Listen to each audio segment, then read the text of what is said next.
చేస్తున్నాం. నా డైలాగ్స్ కూడా త్రివిక్రమ్ గారు ట్రాన్స్లేట్ చేస్తూ బాగుంటుంది. హలో, వంశీ అడిగిన సౌండ్ ఇక్కడి నుంచే మొదలు కావాలా? ఇంకా 3 రోజులే ఉంది. ఏమడిగాడు వంశీరా? దేవర సౌండ్ ఇండియా మొత్తం వినిపించాలా? ఇప్పుడు మనోడికి తెలుగు స్టేట్స్ కాదు, ఇండియా మొత్తం వినిపించాలి. NTRRR ఇద్దరు లెజెండ్స్ ముందున్నారు. నందమూరి తారక రామారావు గారు అండ్ రితిక్ రోషన్ గారు. Hrithik ji, welcome to Telugu film industry.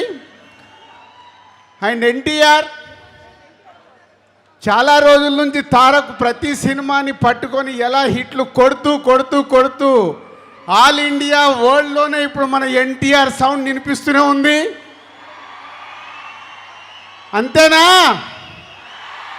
ఇంకా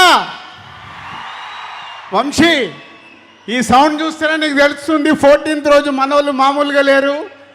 నందమూరి అభిమానులు అండ్ అయాన్జీ.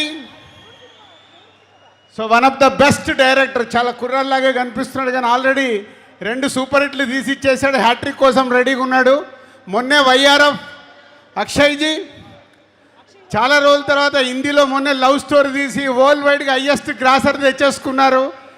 సో ఈ సినిమా వార్ 2 తెలుగు స్టేట్సే కాదు, everywhere is going to blockbuster. So Vamsi అంత కాన్ఫిడెన్స్గా ఇచ్చేసాడు కదా, ఏదైనా ఉంటే రెడీగా ఉంటానని. వంశీతో పాటు నేను కూడా అంటున్నాను, it's going to blockbuster. Tarak, Hrithik ji, so 14th के लिए जस्ट 72 आवर्स हम लोग इंतज़ार में आपका दोनों का डांस देखने के लिए. अभी अक्षय को पूछा हूँ, अक्षय जी क्या है, रोलिंग टाइटल्स में है क्या गाना? नहीं नहीं सर, पिक्चर में राइट टाइम में आएगा.